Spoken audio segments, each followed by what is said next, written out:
Good showing. Yeah. Good job. Thank you. I see one walker. Mm-hmm. They're aware of it. Yeah.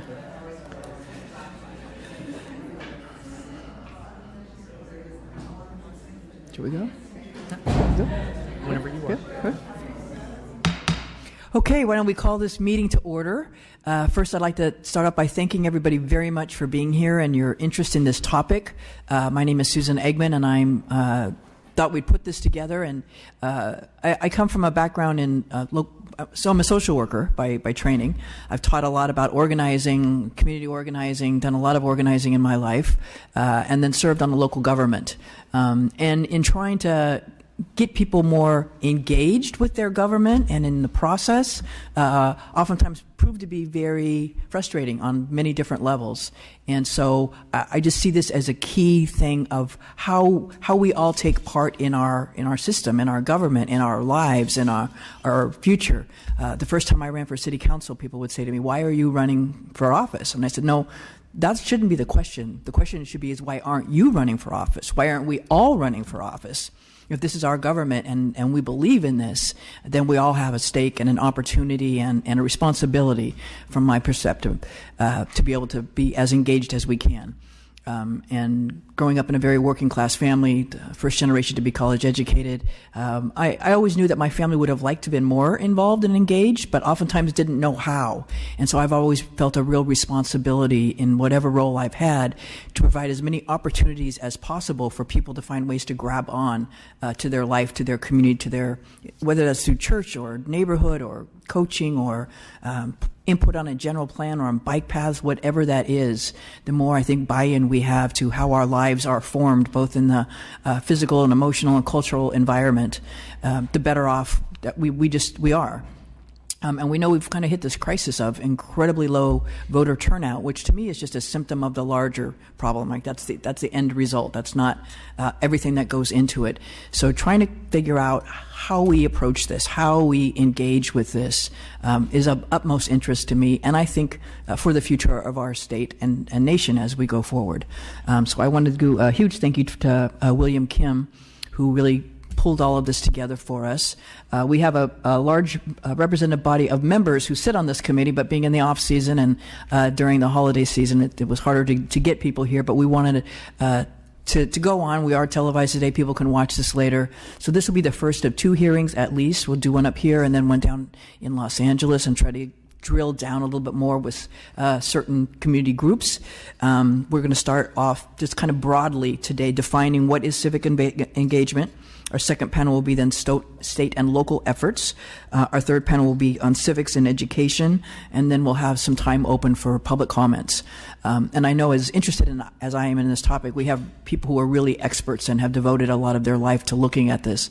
So that was the first place we wanted to start was what are people who are really looking at this, thinking about how we improve this. So I'd like to invite the first panel up, which will be Steve Boyard from Center for California Studies, Sarah Rubin, Institute for Local Government, Kim Alexander, California Voter Foundation, and Mike Madrid, Grassroots Lab. And then as we start, everyone's got about a 5-minute presentation, I think. And as we start, if you can just tell us a little bit about yourself rather than me reading your long bios. You're all illustrious people. And I know I hate it when people read stuff to introduce me. It's better just coming from you. So we can start with Mr. Boylard. Thank you, Madam Chair. Steve Boylard, I'm the Executive Director of the Center for California Studies at Sacramento State. The center is perhaps best known for the Capital Fellows Program, which slates college graduates in positions in the Assembly as well as the other branches of government. Your consultant, Mr. Kim, is a alum of our program, and as is Mr. Julie Thomas on this committee. So we're very pleased to be able to bring people into government in that way. More broadly, the mission of the Center for California Studies is to strengthen democracy in California.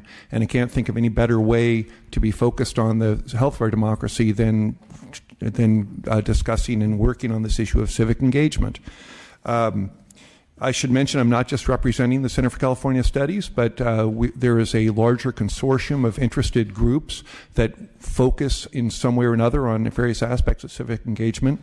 This is a California consortium on public engagement, has about 12 members, organizations, and they're represented here in large number today. So there's a lot of groups out there that are very passionately interested in this topic. And the consortium's put together a white paper, which I think has been made available to you, and that we'll also have publicly available.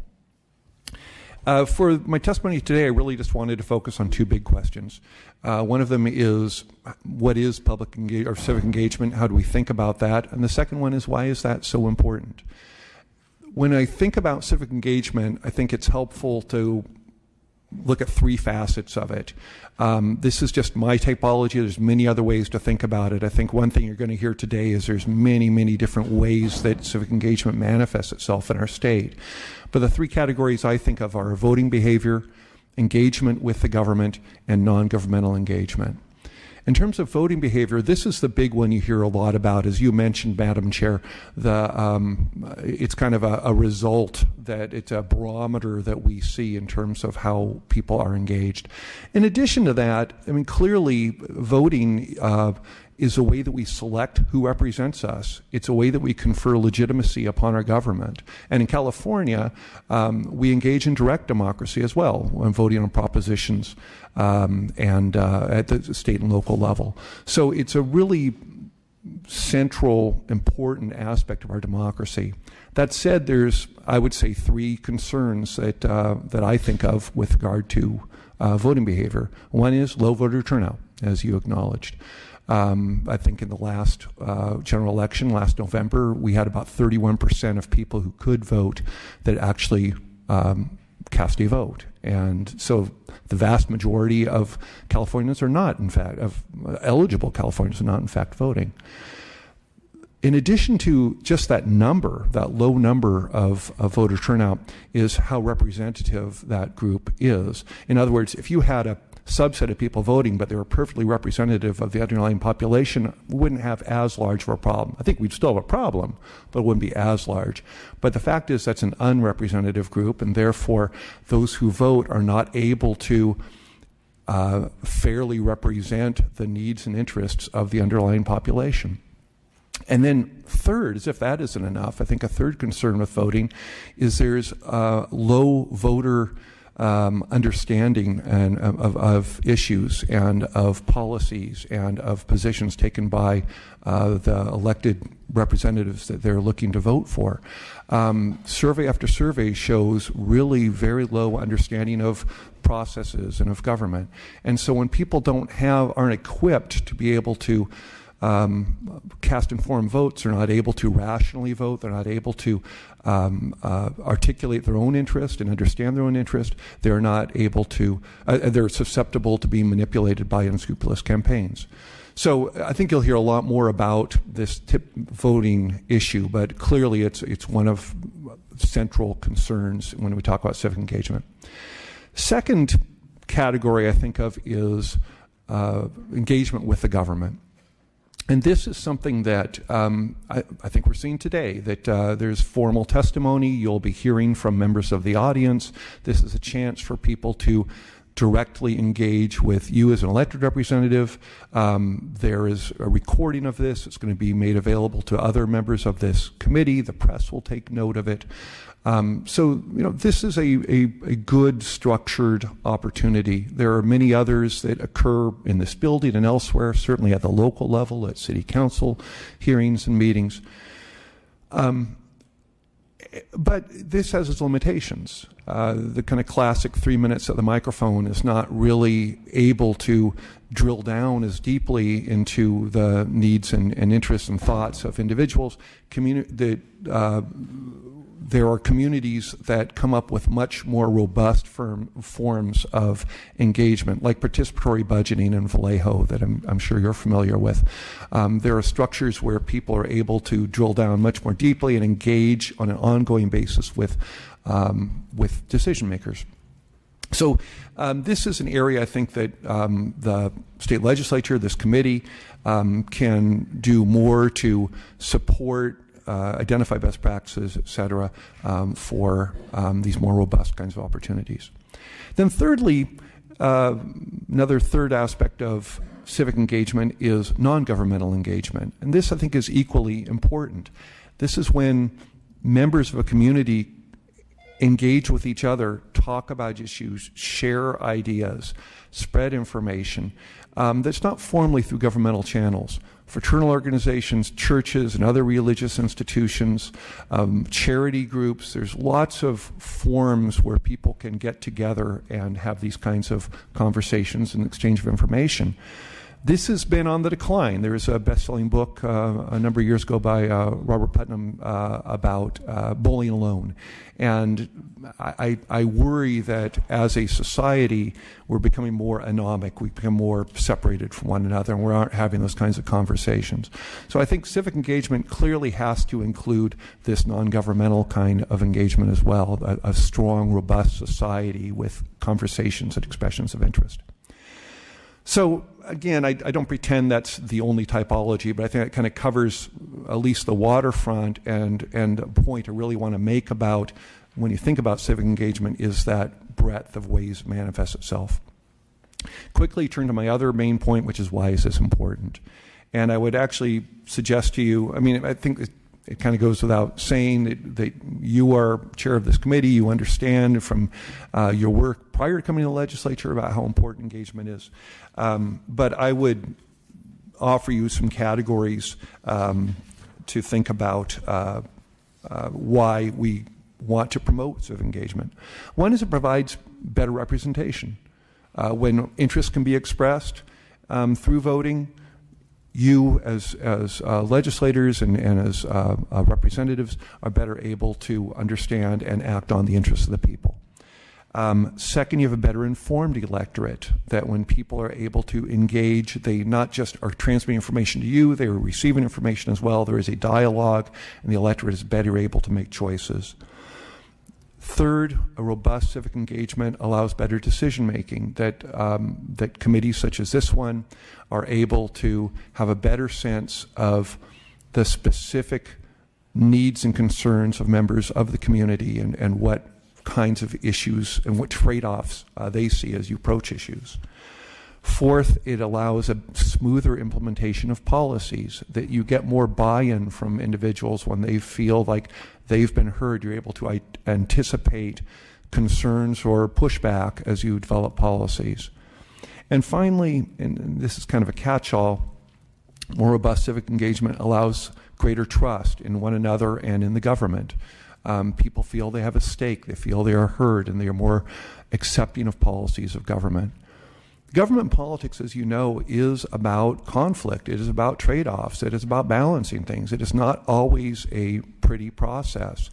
But I think creating an opportunity for that conflict to be channeled in constructive ways ends up making for a much stronger, healthier democracy, both for our state and at the local level. So with that, I'm happy to turn to the next member of the panel, and my testimony will be available to your consultant. Just a couple questions. I think that's on.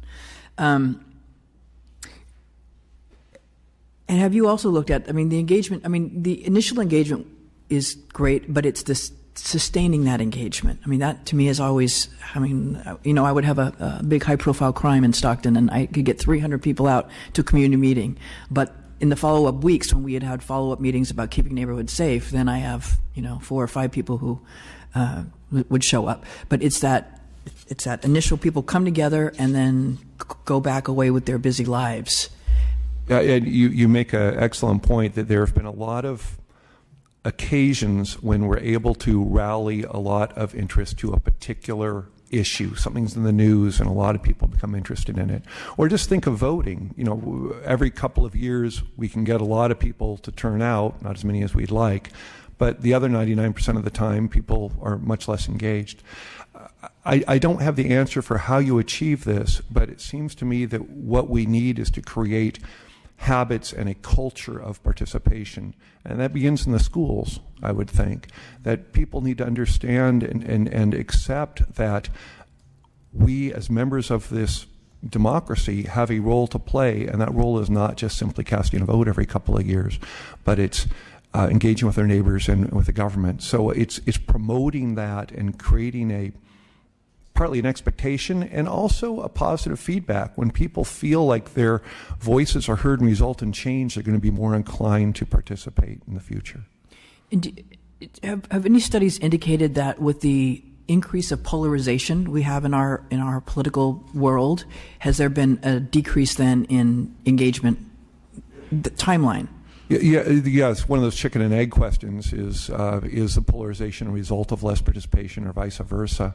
The studies that I've seen suggest that polarization is more a result of a lack of understanding, a lack of empathy. So it stems from a lack of participation. Again, not just directly with the government, but with one another. So that bullying alone issue I raised, I think we really need to find ways to break down the separation and isolation that various groups feel in our society.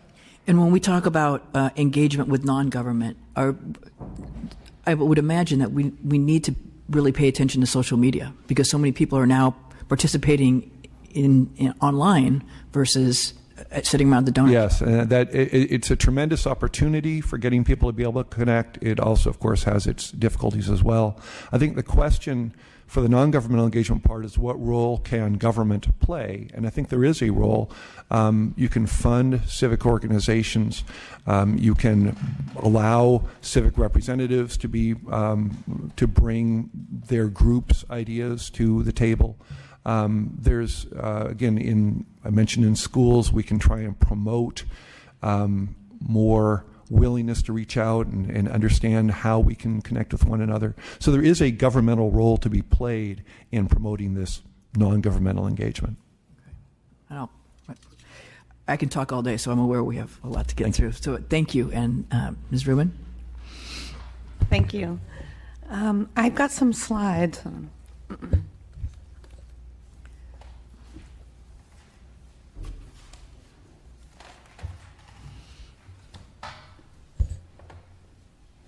He said there was a clicker.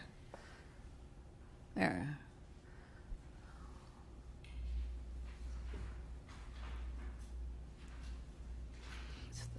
Yeah. There we go.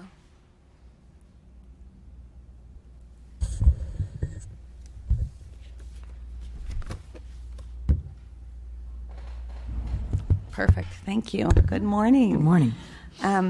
I'm Sarah Rubin, and I'm with the Institute for Local Government. I run our public engagement program. I'm a mediator, facilitator, a public engagement specialist. Thank you.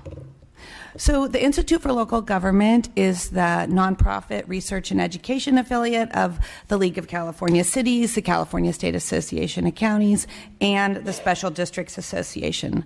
The Institute's mission is to promote good government at the local level with practical, impartial, and easy-to-use resources for California communities.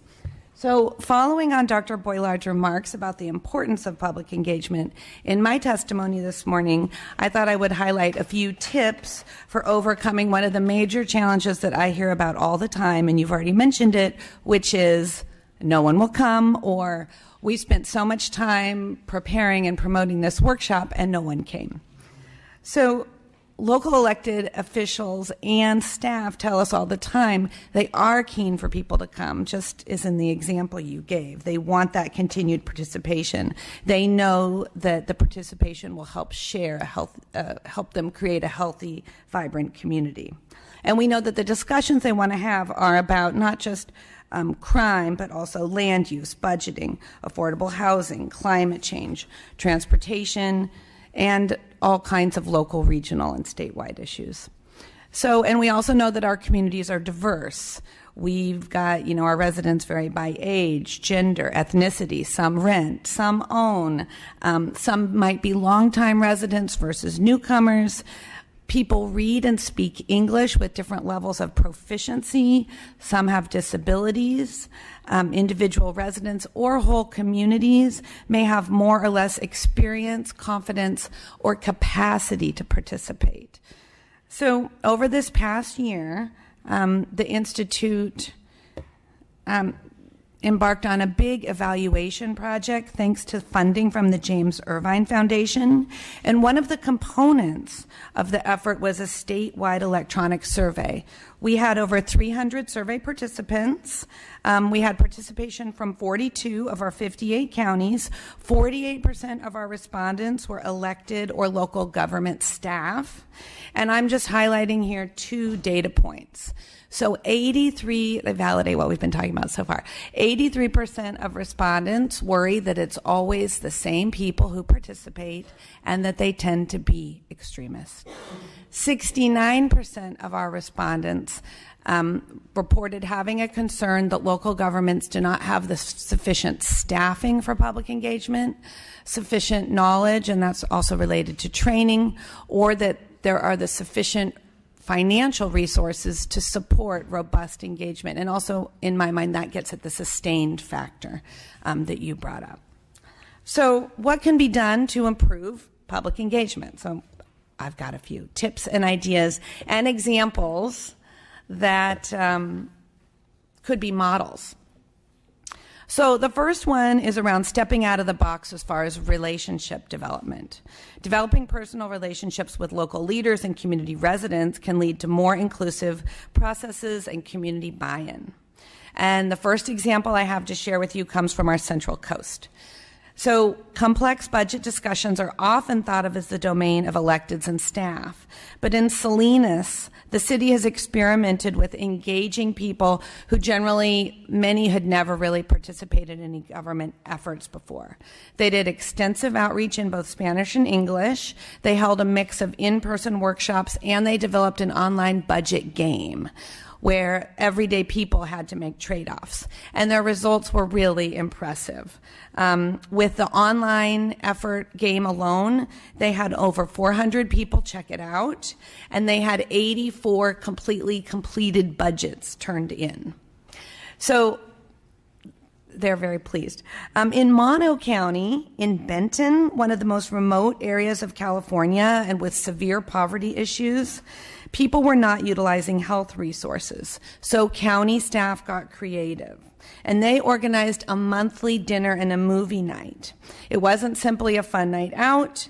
It was empowering, and the people came together to make it happen. Participation soared. Within 6 months, participation in their Medi-Cal increased by 85%. So one other example of some interesting effort comes from the Contra Costa Transportation Authority.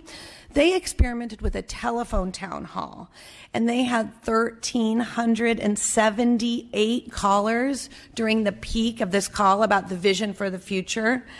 And they had more than 250 callers stay on for 40 minutes or longer. Let's see. So critical, we know, is identifying and reaching out to the diverse folks in our communities. And we know that assuming people will come to some kind of public engagement effort because they have a stake in the outcome, that's just a misnomer. It's not necessarily true. But we have seen efforts to identify and consult with community-based and intermediary organizations, local clergy, faith-based civic organizations, disadvantaged communities. Ethnic media can make a big difference and lead to success. In the city of Turlock, we at the Institute for Local Government assisted the city with engagement of community leaders in the development and dissemination of materials related to their ballot A, Measure A, which had to do with transitioning to district elections. And we created materials in Portuguese, Spanish, Assyrian, and English. They were given out at farmers markets, door to door, local businesses. Educational presentations were made at all kinds of civic clubs, Latino Community Roundtable, Realtors 2030, and the measure passed by 74%. Getting back to what you mentioned earlier about sustained, it made me think about this example I have from the city of Santa Rosa. They have made an embedded commitment to public participation because they, just as of October of this year, have hired a public engagement manager. So it's a position that resides in the city manager's office. And So, do you know if they have baseline data about how they're measuring engagement now, and if they're going to do a follow-up measurement later? I actually don't, but I would like to know. Yeah, that'd be good to find out. It would. Yeah. Next tip for success is be flexible and meet people where they're at. So, and I do mean this both literally and philosophically. So sometimes it could be that a room in a restaurant is a great place to meet, or a local library. Sometimes City Hall is a good choice. It depends on where people are comfortable. In the town of Paradise, they made a really intentional effort to hold public workshops at different, they focused on one time that would be appealing to seniors, others evening, weekends, and that made a difference with their turnout. The Bay Area Air Quality Management District, they maintain a diverse list of meeting locations throughout their 9-county area, and sometimes technology is being used for great results. At the Stanislaus County of Regional Governments, they've had great success experimenting with clickers, little instant polling, to gather real-time feedback. So to wrap up, I just want to mention that the results of our statewide public engagement evaluation are going to be available next year, the full results. And at the Institute for Local Government, we are committed to making thoughtful public engagement a reality for all Californians, and we are engaged in providing coaching, technical assistance. We have hundreds of resources, and I really appreciate being here today. Yeah. Have you, kind of conversely, have you tried, or has communities tried anything that have just been dismal failures that they thought, well, this is going to work, and then it turned out like, Yes. oh. Yeah. Well, I just heard from a city in the Central Valley a few weeks ago. They're just so disappointed because they're like, we translated everything, we had interpreters there. We thought we did such great outreach, and they had 4 people come. So, and then I've heard other stories about how when you really add in all the staff time, they might be spending between $30,000 and $50,000 to do these workshops, and then they have kind of what some people call the STP, the same 10 people come. Yeah. I know those 10 people. I was thinking everyone has someone flash in their mind, at least one person. Mine's wearing a pink shirt. Okay. Thank you very much. Thank you very much. Kim Alexander. Hi. Good morning. Kim Alexander with the California Voter Foundation, online at calvoter.org. Over the past 25 years, I have seen California's voter turnout decline, and when people consider what can be done, there's one response that always comes up time after time, and that is that we need to teach civic engagement to kids in schools. California's turnout is not just dropping. As Steve said, it is growing less reflective of the state's overall population. Simply put, the people who vote here look less and less like the people who live here. Government is confusing to most people. As a Californian, I have 22 elected representatives at various levels of government. And I can't really tell you exactly who they all are or what they do, and I'm president of the California Voter Foundation, so I think it's probably difficult for most folks. And then you have to consider that many people move around and how bewildering it is to get acclimated to your new community. We need to stop judging and start helping and meet people where they are and make the process work for people's everyday lives. I want to point out this doesn't mean moving to voting online, but we do need to use the internet to make everything that people need available, accessible, from anywhere they are in the world, online and easy to use. And one issue that the California Voter Foundation is working on is candidate statements. We want to see more of them be made available to the public. We want to see them made accessible year-round and archived, and create an essential accountability tool for civic engagement. We have the ability through the internet to create a giant filing cabinet that anyone can access from anywhere, and we should lay bare for the public the tools that people need to be meaningfully engaged in civic life and government. And this really starts with the commitments that politicians make when they run for office and ask for our votes. If we don't teach people, though, how to make informed choices in the first place, as Steve was pointing out, and how to hold politicians accountable, then all that information is not going to help. So why is civic education lacking? Simply put, it's not funded and it's not required to be taught. And I realize that it's a big challenge to consider changing these two factors, that it would be hard to mandate civic education in schools in California and to work out all the interest concerns, but we should try. There is a gap, as you said, Madam Chair, between the people and the government. There is a link missing in the chain. People don't understand the process or how to be heard. They know special interests have the most power, and this frustrates and angers people. I'm still raw and saddened by the violence that erupted in San Bernardino just last week. What all these people have in common, the San Bernardino terrorists, the Planned Parenthood murderer, the monsters in Paris, is that they chose not to express their opinions in a civil way. They chose violence instead. Or consider the widespread violence and unrest in our country relating to law enforcement. As U.S. Attorney General Loretta Lynch remarked on Monday, we understand that the same systems that fail community members also fail conscientious officers by creating mistrust between law enforcement and the citizens they are sworn to serve and protect. This mistrust from members of the community makes it more difficult to gain help with investigations, to encourage victims and witnesses of crimes to speak up, and to fulfill the most basic responsibilities of public safety officials. And when suspicion and hostility is allowed to fester, it can erupt into unrest. Civic engagement isn't just a nicety. It's a matter of public safety and of public health. It's what allows us to live in a civil society. So let's not treat it as an afterthought. It is noteworthy, but perhaps not surprising, that in the little bit of research I've done into this issue, the places that I've seen that have low turnout and registration have higher levels of violence. And conversely, places with high turnout not only have lower levels of violence, but they are also comparatively healthier than the rest of the communities.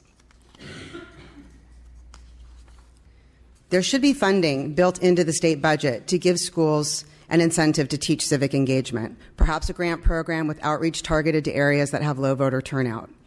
We also need incentives for counties to want to expand participation. They are no longer being reimbursed for vote-by-mail balloting by the state, and this is resulting in tens of millions of dollars lost to counties for the past 5 years. Things most likely to be cut in this fiscal environment are things like outreach programs and the font size of printed voter guides, which make these booklets even more difficult to read and comprehend. And I'm not kidding about this. I mean, the registrars, to save money on paper, will print your voter guide in 6-point font instead of 12-point font and make it literally unreadable for people. Legislative leadership and enthusiasm for addressing low voter turnout is higher than I have seen in a long, long time. However, in the political world, it comes down to money. Are we willing to make a financial investment in civic engagement? I am very encouraged by the leadership of our state's Chief Justice, Tani Cantillo-Sacauye, and also our Secretary of State, Alex Padilla. Their enthusiasm and energy make me hopeful that change is possible. Another hopeful sign is the creation of the new California Consortium on Public Engagement, and of course this hearing today and your leadership on this issue, Madam Chair. To sum up, we need to make everything people need to be engaged publicly accessible and easy to access. We need to teach Californians when they are kids in school how to be engaged to make informed choices, and we need to pass laws and fund programs in the state budget that support these activities. Thanks.